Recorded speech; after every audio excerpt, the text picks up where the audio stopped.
Hi, so I am back here in the city where I am studying, where the university is at, and I actually think I might look a little bit tan in my face. I don't know. Actually, I have not been tanning that much at all in Dubai, but I have had the most amazing time. I really from my bottom of my heart, I really like Dubai basically. So today I have been by the university and I have this pile here of books, which now I have showed two of these books which I'm currently reading, and I bought these books in Dubai, and I figure I'm gonna show all of the books that I'm going to be trying to. Obviously I will probably not read all of these in this following days, but I mean, maybe within 1 or 2 weeks I will have gone over all of them. And I also have currently finishing up two different assignments, which I'm almost finished with. When I was in the university today, I was sort of typing on one assignment, but and I was reading in another book, but I had a course mate, so she was talking so much, so I wasn't able to do too much on that assignment. However, I'm gonna finish it off tonight. So I have a cold and my throat is not I have slightly, it's kind of itching in my throat, so I may have to be coughing or something in this video. But the first two books that I have been reading and that I bought in Dubai at the Japanese bookshop, which is the biggest one I think that they have in Dubai. It's in Dubai Mall. And I have showed these books before, but I'm still not finished with them. I'm still reading them. So the first one is this, which is by Lawrence, and it's like Lawrence of Arabia. That's kind of his, I don't know, his kind of title. And this book is called Seven Pillars of Wisdom, and he basically was a archaeologue. I don't know how to say it honestly, but he was basically, looking for all stuff in in different places in the soil and all these type of things. And he was educated at Oxford University. Yeah, he was educated at Oxford University, and this is something I have explained in another video. And he also studied Arabic, and he was working for the British Museum on an archaeological excavation of something in the Euphrates, and he also was working for the British Intelligence Service, and he was fighting alongside with Arab forces, and that's where he got this whole title, Lawrence of Arabia. So he actually wrote about his experiences, and this is a kind of extensive mass of text, but each of the pages are not so heavy with text, I must say. Like, I have read, how much have I honestly read in this one? I am on page 80 in this book, and it's like a small chapters, and he sort of is recalling things based on his experience. And quite interesting book, because the time when he was in the sort of the area of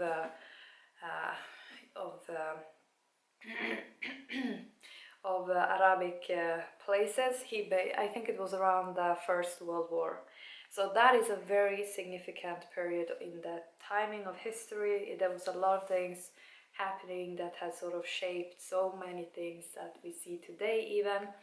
So I mean, this is a very interesting book. It's very interesting to sort of capsule that time period in some form of text, and this is one of the texts. I mean, of course, some people have been arguing over what kind of agenda this man had, but he was kind of double, he was like moving in between different sort of political, powers or whatever. But very interesting book, you know. I actually recommend this one if you're interested, because this one is his own writing, and he's writing about his own real-time experience and very significant time in history, you know. And then on the flight to Sweden, because I'm in Sweden now, I was reading this book, continuing on the Culture and Imperialism by Edward Said. And this one is so good. I love the way that he's writing. And he's also a professor. He passed away in 2003. And he was a professor in, I think, English and... let's see if I can find his biography. Or like, yeah, he was professor in English and comparative literature at Columbia University in the United States. And he basically has he was born in Jerusalem, or Al-Quds. So he was Palestinian, and then he is an American citizen, and like you know, American basically as well. So he has that kind of background, and he did his like PhD and also his master at Yale University. So he has a very good background as well with within the academics, and he's really good in writing. I really, this is really like he writes very good. I love the way he makes the sentences and stuff, because they're very elegant formulated and very like, I don't know how to say, very, yeah, just like very elegant. Imagine if you have a very nice cup of tea, he writes very nicely, you know. And also the topic itself, super interesting topic, because he writes about how culture is used to enforce imperialistic agendas, you know, how this has been done over history by Europe, you know, and sort of, you know, expanding imperialistic agendas, you know, like enforcing that, you know, across the world. And the Eurocentrism and all these type of things, and he's showing it by the literature, and how the literature and culture has sort of been part in that as well, you know. So he gives examples out of Jane Austen, like a lot of these literature works, and like he speaks about the opera, the sort of imperialistic, you know, sort of roots of the opera and all these types of things. So this is a very interesting book to read. It is very relevant today, because this topic is very much similar to the globalization that is going on today. So definitely recommend this book. And he's mostly famous for writing about like criticizing Orientalism, and he has been very influential in that debate as well. So this one I'm going to continue to read, and I'm almost halfway through it, but it's around 450 pages, so I have halfway to go. And then I have this pile, which I have books for the rest of the spring, sort of. So currently in the master, I'm doing a course. Well, I'm almost finished actually with the examinations for that course. But the course itself is about the philosophy behind the methodology, like the methods that are used in research. And as I was in one of the libraries here at the university where I'm studying, I found this book, which is by Derek Johnston, and it's called A Brief History of Philosophy from Socrates to Derrida. And basically I have over the past couple of weeks been reading about all of the continental philosophers, like their kind of stances and theories, and you know, all the works that they have done. But there is like a ton of them. There's quite a few, you know, because this is not something that has been shaped within 10 years. This has been shaped since the Enlightenment in the 1600th century up until today. So this book is very easy, like very short kind of summary of all types of years when something has been happening, and that was something I wanted to find, because all these theories that has been structuring the, you know, foundation for science, I mean, you need to have some kind of historical timeline for that, because otherwise it's not going to make sense, you know. And this book is actually giving a really good timeline throughout the book to all of the theories and stuff that it sort of is discussing. And it is also bringing out, as it says here, you know, we'll talk about the theories that Socrates was proposing, and up until Derrida as well. So this one has a lot, and it's still not that many pages. It is around 200 pages, and it yet goes over a very long period of history and with all of those philosophers. And this is like essential for me to read this book, because I need to comprehend all of that philosophy in order for me to grasp what this course is sort of, you know, bringing. Because I've been reading about details about all these theories and philosophers and stuff, but I need to have some summary and all the timelines for all of these things. So the second book is actually one book that I have shown before, but the course itself is in the end of the spring, or it's going to start in April, but I don't know how my schedule is going to be for the rest of the spring, so I need to ensure I have gotten done as much as possible, because I'm either way studying 200%, so I cannot be, you know, lazy with my studies, you know. I need to be ahead of the schedule, efficient here. So this book is for one of the courses that I have. I think I'm going to be doing a literature review for that course, and it's going to be about something related to Islamic philosophy and theology. So this book is included in that. And now the book itself, or like the course itself, is not about Islamic theology, and it's not either meant to be stating what is truth or what is the definite absolute kind of theological interpretation or something, you know, within Islam and within that religion and stuff. But this is just some form of brief kind of, I'm assuming, summary of what it all is sort of encompassing, you know, what it is about basically, you know, for anyone who has an outside perspective, or, you know, academic, whoever might be in the need of grasping it, you know. So this one is gonna go over that, and this book, I'm gonna read it and take a bunch of notes. I'm gonna have most of this book in my laptop once I'm finished with it, because once I'm doing that literature review or whatever, I need to be able to refer to this one, probably. And then the second book that I also have here, this is a book that I've really been looking forward to read, because I have been reading about the author, and the author is Talal Asad.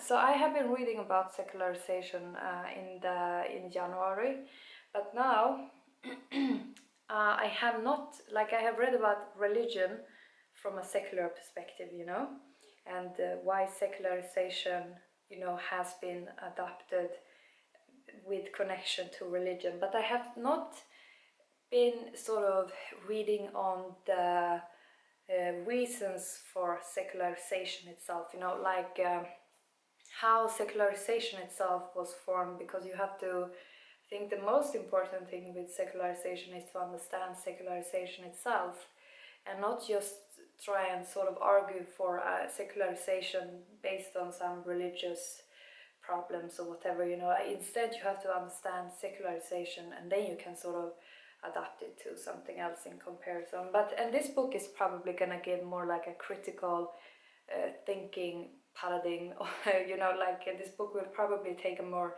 I'm assuming, critical like way of perceiving secularization, and sort of, you know, give the facts on that, and like the historical arguments for it, but from a critical perspective.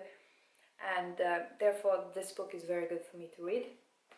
And and Talal Asad is a distinguished professor of anthropology at the Graduate Center of the City University of New York. He is the author of Genealogies of Religion. So anyway, I don't know I don't know exactly his whole biography and of his you know, academic work and stuff and so forth. But this is a book I definitely have been wanting to read, and I think he's more in the, like, I think he's basing some of his you know, sort of philosophical stances on maybe in some form of post theory kind of, or paradigm, you know, like, I don't know what, post-structuralism or post-modernism or post-colonialism. I think he's in some form of post mindset, you know, so that's also one of the reasons why I wanted to read this one. So this one I hope I will be able to start also with in the following days, basically.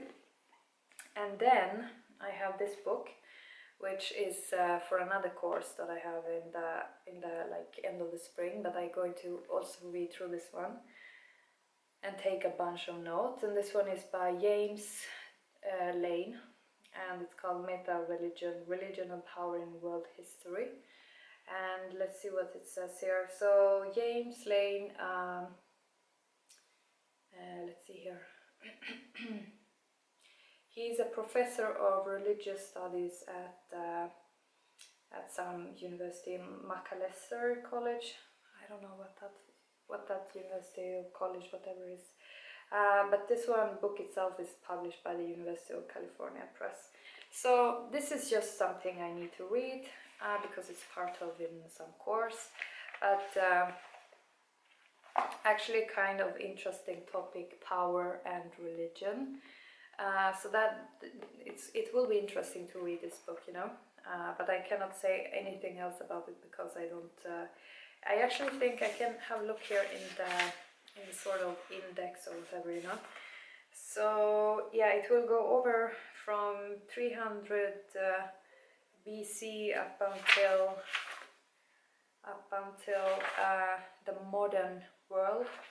So it's going to address Hinduism, Buddhism, let's see here, what else, Islam, probably Christianity, Judaism, and all types of things, and like how power and religion has sort of been, you know, sort of interlinked to some extent, and these type of things. I'm not 100% sure what it's going to be about, but that is the book, and it will be interesting. If you are interested in power and religion, maybe have a check on this book, and like you want to comprehend all types of religions that has been present, you know, over history. Not all of the religions, but like the main types of religions that we still sort of are keeping in our mind, you know, like thinking about. So anyway, and then the last book that I have here, actually I have two other books, but they are ebooks. So I have one book that is called Global Health, and that one I think was published in 2017, so it's a new book. And then I have another book which is also on the health topic, but it's also online, and I don't have it in a physical format. But the physical book, that is the last one that I will show here, is called Macroeconomy, Theory, Politics and Institutions. And this one is in Swedish. So the rest of the books are English, but this one is in Swedish. So this one was published by the sort of, what should I say, like the same publishing company that is attached somehow, I'm assuming, to the university where I'm currently at. But yeah, this one is just going to address macroeconomical theories, and you know, with politics perspectives and stuff, and like institutions and all these types of things. And this is actually something I maybe are going to be having a course in the summer about. And also I'm kind of interested in this, so I'm going to try, if I have the chance, to read this book here, or at least sort of see what might be interesting. And then, because as I said, there's quite high likelihood that I will be taking this course in the summer, so therefore it's probably a good idea to start already now. Actually, it may only address theories about BNP and these types of things, so that is not the best measurement for for you know, for a quality of life among a population, but as I said, this is macroeconomy, so it doesn't give a shit what the quality of life is among people, you know. But yeah, I'm gonna have a read. There's quite a lot of you know, equations and stuff. It has some history. We'll probably speak about some influential academic theory producers or whatever, you know. And but yeah, it's not actually that much to read in this book. And also it will probably, I can see here it has a chapter about the European Union, and because that's like a bigger form of macroeconomy kind of thing. So anyway, it is very heavy for some reason, and I don't know why, but it's very heavy, this book. So those books I am going to be reading the next couple of days. I sort of finished just a book that was which I have online, and it's called The Philosophy of Methodology, which is very interesting as well. Like, it gives like a full-on, just, this is the kind of more like an introductional kind of perspective to the philosophy behind methodology. But I'm going to end here because this is almost 22 minutes.